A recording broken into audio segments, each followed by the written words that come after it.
Hi kids, let's do question and answer for our chapter 3.6 Think Before You Speak. तो सबसे पहले हम वो क्वेश्चंस करेंगे जो आपके चैप्टर के मार्जिन में लिखे हुए हैं। वो हर पेज पे जो साइड में क्वेश्चन है वो सॉल्व करते हैं। So first one is was Disraeli trying to give a scientific reason. क्या डिसरेली जो है वो एक वैज्ञानिक रीजन दे रहा था जब वो ये कह रहा था कि इंसान जो है उसके दो कान होते हैं और एक मुंह होता है, इसलिए इसका मतलब ये है कि उसे बोलना कम चाहिए और सुनना ज्यादा। तो ये एक साइंटिफिक रीजन नहीं था, राइट? ये एक लॉजिकल वन था। वो सिर्फ जो है दिमाग लगा के बता रहा था कि ये रीजन है। Next question, was he only trying to give a message in a light hearted but effective way. क्या वो बिल्कुल हल्की फुल्की बात की तरह एक संदेश देना चाह रहा था? सही बात है, वो जो है वो एक हल्की फुल्की बात करके जो है आपको एक अच्छा संदेश देना चाह रहा था कि अगर आप इस तरह से सोचो तो आपको समझेगा कि भगवान भी चाहते हैं कि आप सुनो ज्यादा और बोलो कम। Next question, you have learned about adaptation in your science text book. तो आपने अपनी जो है साइंस की बुक में अडेप्टेशन के बारे में तो पढ़ा होगा, राइट? कि कैसे जो है ह्यूमन जो है वो इवॉल्व हुए, कैसे जो है हम स्टोन एज से जो है हम कैसे थे, हमारी बॉडी कैसी थी कि हम मंकी की तरह दिखते थे, हमारी टेल थी, फिर धीरे धीरे डेवलप होके जो है हम अब इस स्टेज पे हैं जहाँ पे ये हमारी बॉडी है। तो जो है जो बॉडी का डेवलपमेंट हुआ है वो अडेप्टेशन के थ्रू हुआ है, और आज के टाइम में जो हमारी बॉडी है वो इस तरह से है कि पहले हम झुक के चलते थे, फिर धीरे धीरे जो है हमारा बैकबोन स्ट्रेट होता गया। तो ये सब जो है आपने अपनी साइंस की बुक में तो पढ़ा ही होगा। तो अब आपको जो है एक बायोलॉजिकल रीजन ढूंढना है कि ऐसा क्यों है कि इंसान का मुंह और कान जो है वो इस तरह से हैं, कि जैसे वो अभी है कि दो कान है और एक मुंह है, ऐसा क्यों है? तो आंसर है, the ears and mouth are two of the most important sensory organs in the human body. ये जो है ये दो बहुत ही महत्वपूर्ण ऑर्गन्स हैं बॉडी के। The ears are responsible for hearing while the mouth is responsible for eating, drinking and speaking. The development of these organs has been shaped by millions of years of evolution. तो सदियों का जो evolution हुआ है उसके बाद ये organs जो हैं ये डेवलप हुए हैं। According to my search results, the ears have developed to capture sounds from all directions, which is why humans have two ears. तो मेरी रिसर्च के अनुसार जो है कान जो है वो इसलिए दो हैं क्योंकि हमारे कान जो है उन्हें चारों तरफ से साउंड को सुनना है। The mouth, on the other hand, is designed to be a single opening that leads to the food pipe, which carries swallowed food inside the body. और मुंह जो है वो सिर्फ एक इसलिए है क्योंकि सिंगल ओपनिंग होगी जिससे खाना अंदर जाएगा और वो फूड पाइप में जाएगा। तो इसलिए सिर्फ एक मुंह है जो फूड पाइप से कनेक्टेड है। This design makes feeding easier for all animals including humans. ये डिजाइन जो है इससे खाना खाना जानवरों के लिए भी आसान है और इंसानों के लिए भी। It is important to note that the development of these organs is a complex process that involves many factors, including genetics, environment, and lifestyle.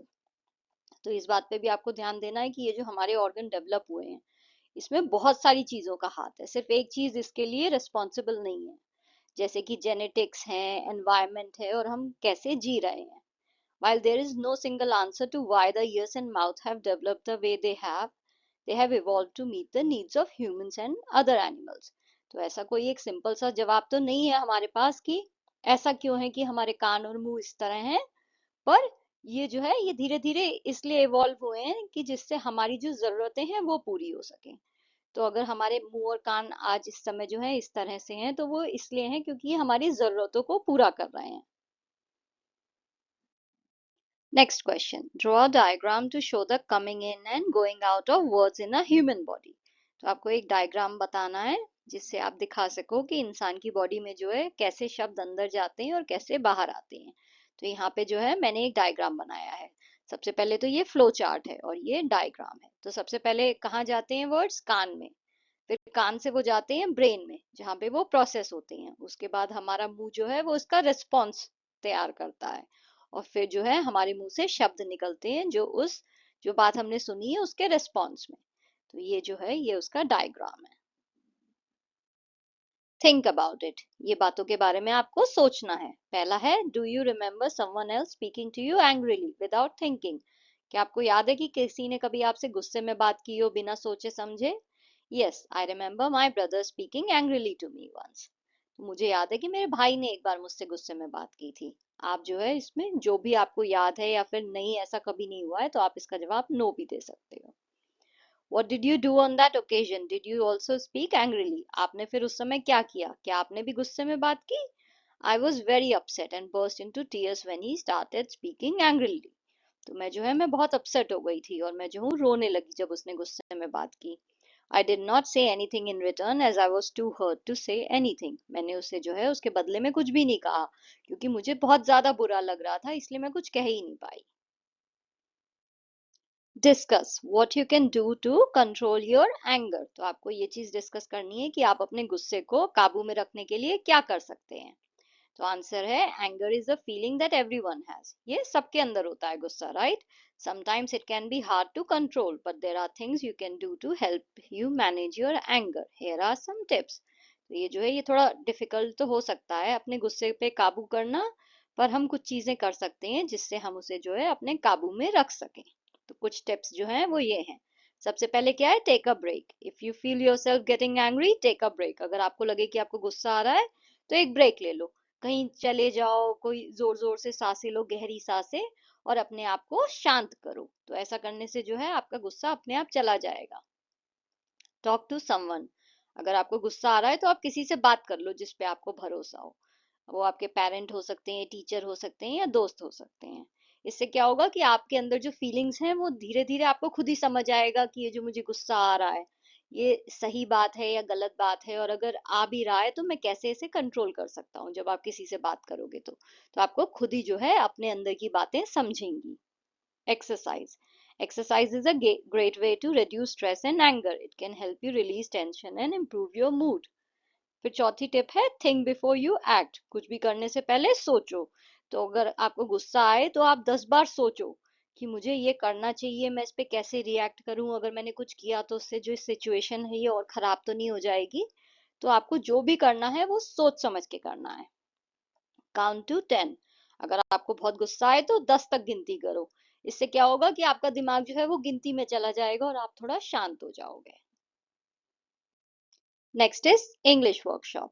So number one, the same word can be used as noun in some sentences and as a verb in others. For example, many are the empty remarks. Noun. A wise man once remarked. Verb.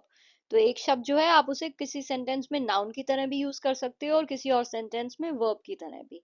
तो वो same word जो है उसके meaning बदल जाएंगे sentence के हिसाब से. वो नाउन हो जाएगा या वर्ब हो जाएगा. जैसे कि पहला वाला ये सेंटेंस, कुछ लोगों की जो बातें होती हैं वो खाली बातें होती हैं. तो यहाँ पे ये जो बातों की हो रही है बात, ये नाउन है.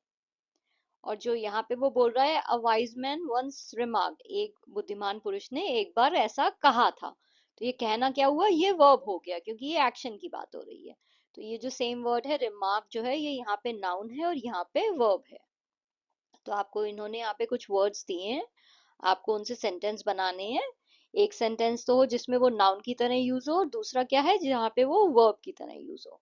तो पहला वर्ड क्या है, change. She gave me ₹5 in change.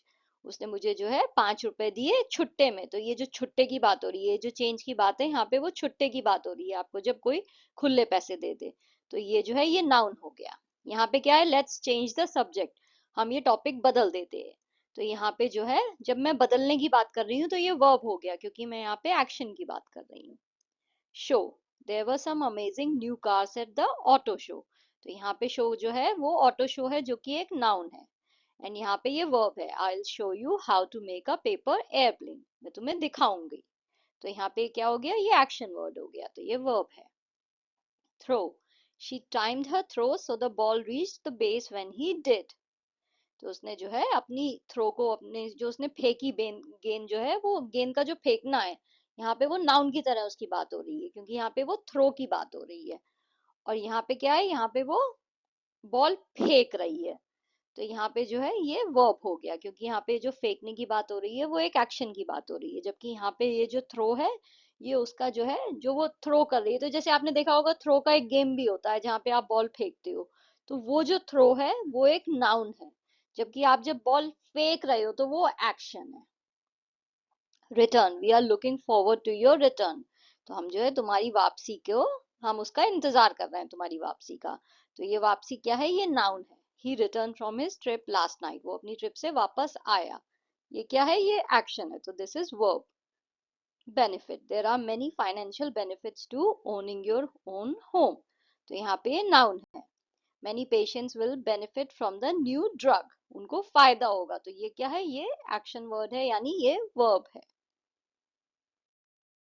Complete the following, तो आपको ये जो सेंटेंस है ये कंप्लीट करने हैं। Our ears are like funnels because they are open all the time. There is no door to close them.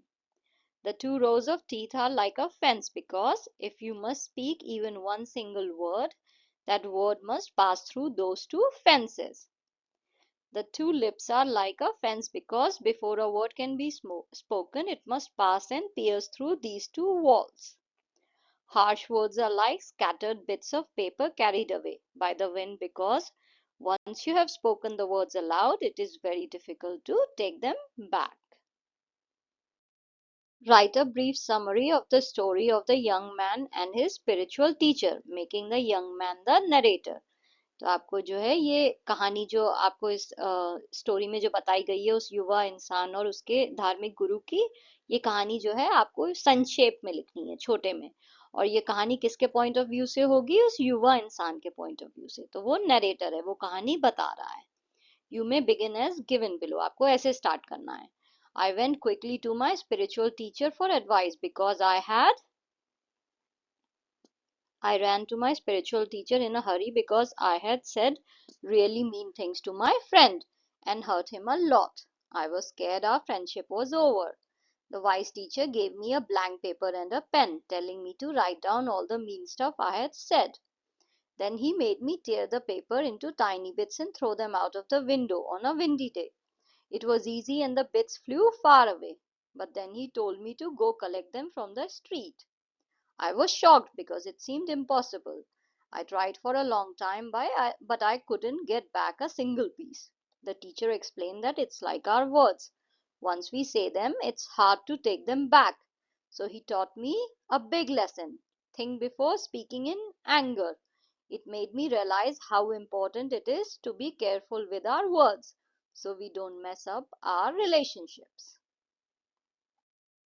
Next is grammar exercise. Adverbial. Adverbial क्या होता है?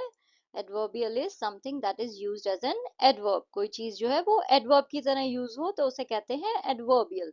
नाउ एडवर्ब क्या है? हमें ये तो पता है कि वर्ब जो है वो एक्शन वर्ड होता है। तो कोई वर्ड जो आपको उस एक्शन के बारे में ज्यादा एक्सप्लेन करे कि वो एक्शन कैसे हो रहा है, कि अगर वो चल रहा है तो वो तेजी से चल रहा है, तो ये तेजी क्या हुआ, ये हुआ एडवर्ब। तो एडवर्ब हुआ वो वर्ड जो आपको वर्ब के बारे में पता है। तो एडवर्बियल क्या है? कोई ऐसा वर्ड जो एडवर्ब की जगह यूज हो जाए। तो एडवर्बियल क्या है? जनरली एक शब्द होता है, जैसे कि यहाँ पे यू हैव रन फास्ट, तुम जो है तेजी से दौड़े हो। बट जो है ये फ्रेज या क्लॉज भी हो सकता है, यानी कुछ बड़ा सा सेंटेंस भी हो सकता है। ऐसा जरूरी नहीं है कि एक वर्ड ही हो। जैसे कि we played on the playground, हम प्लेग्राउंड पे खेले। And I will go home when the bell rings, मैं जाऊंगी घर जब घंटी बजेगी। तो on the playground and when the bell rings, ये जो है ये एडवर्बियल फ्रेज एंड क्लॉज हैं। तो अब जो है यही चीज जो है हम थोड़ा और डिटेल में समझेंगे, ठीक है। What are adverbials? तो सबसे पहले हम पढ़ेंगे वर्ब। वर्ब क्या है? Action word, right. Walk, talk, sing, ये सब क्या है? ये एक्शन वर्ड्स हैं। ये आपको बता रहे हैं कि कोई काम हो रहा है। एडवर्ब क्या है? वो वर्ड जो आपको एक्शन के बारे में ज्यादा बताए। जैसे कि सैम आंसर्ड क्विकली, सैम ने तेजी से जवाब दिया। तो जवाब देना इज वर्ब और तेजी से दिया ये हो गया एडवर्ब। तो आपको जो है वर्ब के बारे में जो चीज ज्यादा बताए, कैसे हुआ एक्शन, वो है एडवर्ब। अब हम आते हैं एडवर्बियल पे। एडवर्बियल क्या है? वो शब्द, फ्रेज या क्लॉजेस जो एडवर्ब की जगह यूज हो। नाउ एडवर्ब क्या है? वो आपको बता रहा है कि वो एक्शन कैसे हुआ। जबकि एडवर्बियल क्या है? वो ब्रॉडर टर्म है, यानी एडवर्ब जो है वो एडवर्बियल का पार्ट है। तो एडवर्ब जो है वो जनरली एक शब्द ही होगा। बट एडवर्बियल्स क्या होते हैं? वो यूजुअली फ्रेजेस और क्लॉजेस होते हैं, मतलब लंबे सेंटेंस होंगे और उसमें क्या है, आपको पूरे सेंटेंस के बारे में जानकारी मिलेगी। एडवर्ब जो है वो सिर्फ आपको एक्शन के बारे में जानकारी दे रहा है, बट एडवर्बियल क्या है? वो पूरे सेंटेंस को ज्यादा मीनिंगफुल बनाएगा, पूरे सेंटेंस के बारे में आपको जानकारी देगा कि कौन सी चीज कब हुई, क्यों हुई, कहाँ हुई, कैसे हुई। तो ज्यादा जानकारी आपको मिल रही है एडवर्बियल से। तो एडवर्बियल क्या है? ये ब्रॉडर टर्म है। और एडवर्ब क्या है? वो एडवर्बियल का पार्ट है। नाउ बात करते हैं क्लॉजेज एंड फ्रेजेस की। नाउ यहाँ पे हमने बात करी कि एडवर्बियल फ्रेजेस भी हो सकते हैं, एडवर्बियल क्लॉजेस भी हो सकते हैं, बट आपको कैसे पता चलेगा कि कौन सा जो है क्लॉज है और कौन सा फ्रेज है? तो क्लॉज क्या होता है? क्लॉज कोई ऐसा ग्रुप ऑफ वर्ड्स हुआ जहाँ पे एक सब्जेक्ट होगा और एक वर्ब होगा। सब्जेक्ट क्या है? नाउन, यानी जो इंसान काम कर रहा है वो होगा क्लॉज में, और एक वर्ब होगा यानी जो एक्शन हो रहा है। जैसे कि द बॉय इज प्लेइंग, ये जो है लड़का खेल रहा है, ये क्या है? ये एक क्लॉज है। और क्लॉज में जनरली क्या होता है, उसमें आपको मीनिंग पता चल रहा है, वो अपने आप में मीनिंगफुल बात है क्लॉज जो है। तो अगर आपको क्लॉज और फ्रेज में डिफरेंस देखना है तो बेस्ट जो है उसका तरीका ये है कि अगर वो सेंटेंस अपने आप में मीनिंग बना रहा है तो वो है क्लॉज, बट वो सेंटेंस अगर अपने आप में कोई मीनिंग ना बनाए, वो जो है, वो जो ग्रुप ऑफ वर्ड्स जो है, तो वो हो जाता है फ्रेज। जैसे कि बॉय इज प्लेइंग क्या है? क्लॉज है, क्योंकि आपको पता चल रहा है क्या हो रहा है, राइट? यहाँ पे एक सब्जेक्ट है और एक वर्ब है। सारा स्माइल्ड, सारा हंसी, तो सारा जो है वो सब्जेक्ट है, स्माइल जो है वो वर्ब है। तो ये क्या है? ये क्लॉज है। बट फ्रेज पे अगर हम आए तो फ्रेज में ना तो सब्जेक्ट होता है ना वर्ब होता है।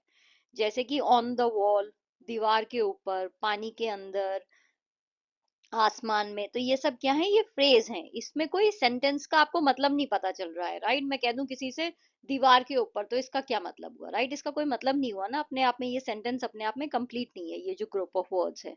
जबकि क्लॉज क्या है? वो अपने आप में कंप्लीट होता है, क्योंकि उससे आपको पता चल रहा है क्या हो रहा है, सब्जेक्ट भी है और वर्ब भी है। फ्रेज में क्या है? ना सब्जेक्ट है ना वर्ब है।